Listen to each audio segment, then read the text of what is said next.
I was sitting down to film a video about the SCOTUS ruling regarding the use of the National Guard in Illinois when my 21-year-old screamed at me from the other room, "Oh my God, Mom, did you realize that people have figured out how to read through the blacked out Epstein documents?" I was like, "What? What, girl?" What do you mean? She's like, "Oh yeah, it's all over Reddit and all over Twitter." And then in the last 2 hours, I noticed that The Guardian has picked up the story and has published a pretty long piece about it. The piece came out, like 2 hours ago. It's by George Cheedy, and it is entitled, "Some Epstein File Redactions Are Being Undone with Hacks."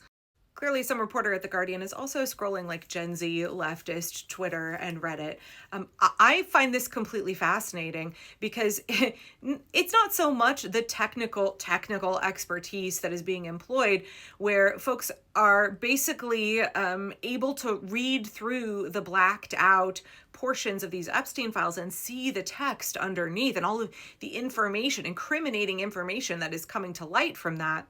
And don't worry, I'll explain how they're doing it in just a second, and you can do it as well. For me, it's really the level of just like absolute fucking incompetence. It's the level of complete buffoonery from this regime. I am somebody who has been saying since the very beginning that this really, yes, it's a would-be authoritarian regime. It's also a kakistocracy, which is a government that is ruled by the least qualified, the least capable, the most incompetent. Right, you can see that with Brooke Rollins heading the USDA and RFK Jr. heading up the public health of 340 million Americans. RFK Jr. and his brainworms heading up the health of 340 million Americans and driving it straight into the ground. In a kakistocracy, the priority is really loyalty over competence, right? Donald Trump made it very, very, very clear that he was going to staff his cabinet and positions of power with uber loyalists. They had to be basically like January 6ers. They had to be folks who were election deniers. Because during his first term, there were competent folks who checked him repeatedly, who prevented him from rolling out all of the authoritarian, awful things he wanted to do. So this time around, he's like, no, I want extreme loyalists. Sure, I will pick conspiracy theorist podcast bro Kash Patel to run the FBI. And then, we're not really surprised when we hear that back in May, Kash Patel had a bunch of his guys basically like Sharpie out a bunch of the Epstein documents. He took, I think, dozens of FBI agents off their other jobs so that they could redact Donald Trump's name and other information out of the files. Kash Patel, Dan Bongino, Pam Bondi, these are not people who are competent and qualified. These are sycophants. These are Trump loyalists who will do anything. They will break any law for Donald Trump. They're really, really bad at doing the things that are required of the role that they're filling, right? So what we have learned now is that these documents that are blacked out, you can either use Photoshop and go in and undo some of it, but also like you can just go in for a number of these files where the whole page is blacked out and just highlight it, right? Just go over the cursor and highlight the text and it will pop out and you can read it. You can just go in and highlight all that text. It's still there, and then just drop it into a Word document where the background isn't black, it's white, and then you can read it. Now, I encourage you to go read the whole piece from The Guardian where they have these copy and paste from the documents where all of this redacted information is suddenly public. And it's raising the questions of like, why was this redacted at all? Why is it that we were not given access to this information? I mean, this was the Epstein Files Transparency Act, and when the DOJ releases over 100 pages of it just being completely blacked out, the internet's going to find a way to get some transparency. One passage from one of these documents said, defendants also attempted to conceal their criminal sex trafficking and abuse. This is regarding a case in the U.S. Virgin Islands connected to Jeffrey Epstein. They concealed their sex trafficking and abuse conduct by paying large sums of money to participant witnesses, including by paying for their attorney's fees and case costs in litigation related to this conduct. It goes on to say, Epstein also threatened harm to victims and helped release damaging stories about them to damage their credibility when they tried to go public with their stories of being trafficked or sexually abused. Epstein also instructed one or more Epstein enterprise participant witnesses to destroy evidence relevant to ongoing court proceedings involving the defendant's criminal sex trafficking and abuse conduct. Why was that blacked out? I mean, The Guardian asked the same thing. At the bottom of the article, it says it was unclear how the property material complies with the redaction standard under the law, and the DOJ has not yet answered questions.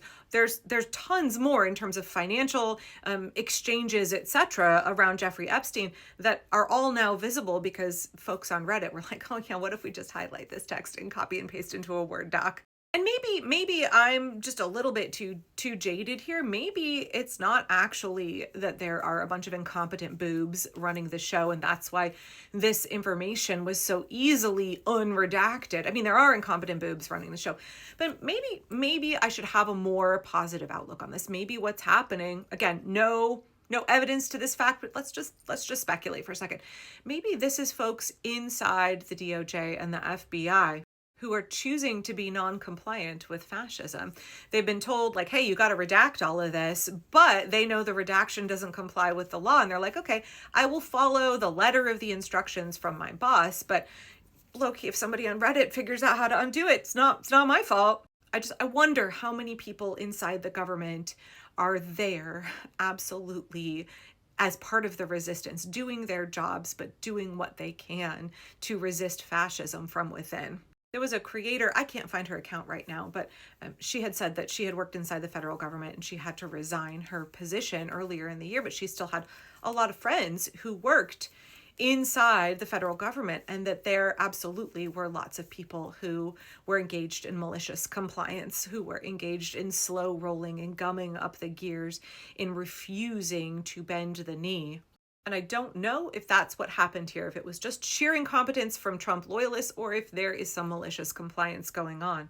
But either way, to have all of this information that supposedly had to be redacted, and now we're easily able to read it, and it raises the question of, like, why was this redacted in the first place? It doesn't seem like it goes along with the requirements of the law. We should have had access to this under the Epstein Files Transparency Act. We should have been able to read all of this. What else is in there that they are covering up that should have been released? What else was improperly redacted? The point of a kakistocracy is that they're trying to break down all of the kind of democratic with a small d norms, all of the kind of expectations and functioning of a government, so that you can't trust anything that comes out. You can't in any way have any kind of reasonable expectation for compliance with the law. That's the 1-2 punch of a kakistocracy, installing loyalists who will do whatever you say, whenever you say. They'll break any law for you because they worship Donald like a golden calf, or for whatever reason, their own craven political ambitions. But then also the destruction of democratic norms and expectations, the grinding, the functioning of a government to a halt so that they can do whatever they want, because you can't expect there to be any checks and balances. But I do wonder about whether or not what is happening here is malicious compliance from within. Because when Donald Trump got elected, it wasn't suddenly that all of these civil servants who've spent decades working for the federal government became Trump loyalists. He's installed Trump loyalists. We know that Kash Patel has fired tons of FBI agents, for example, who would not bend the knee. We know there have been folks pushed out. There also are employees inside the federal government who are part of the resistance, who care about democracy, are willing to take risks, are willing to be non-compliant with fascism. And I do wonder if that's a little bit of what's going on here.